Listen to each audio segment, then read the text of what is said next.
Soul Garden.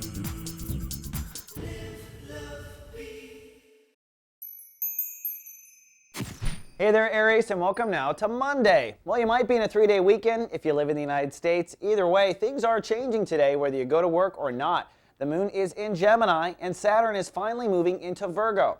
Now, what that means for Aries is two things. On the one hand, emotionally, you'll find it's easier today than usual for you to really put your thumb on how you feel about certain topics. So if you've been putting off thinking about your reaction to something last week, and last week was a big week with the gravity, today's a day where you really might find and come to terms with those feelings, and it's a good time to communicate. So if you're around family or important people, put it out there. Also a good time for journaling and that kind of self-introspection or meditation, etc.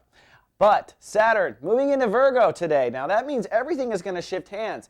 For the last 2 years, you've been focusing on getting to the core of you and expressing you for what your heart really wants. This is the inner child, and also this is the house of creativity and expression. Now that you really are on top of that, and most Aries I speak to off camera really are, they know what that is, and they know what they want, it's time to put plans into action. Saturn is now moving into the 6th house, the house of daily reality, which means in the next 2 years, you're going to be reorganizing the way you do things and the way you feel in the moment in order to really get this dream off the ground.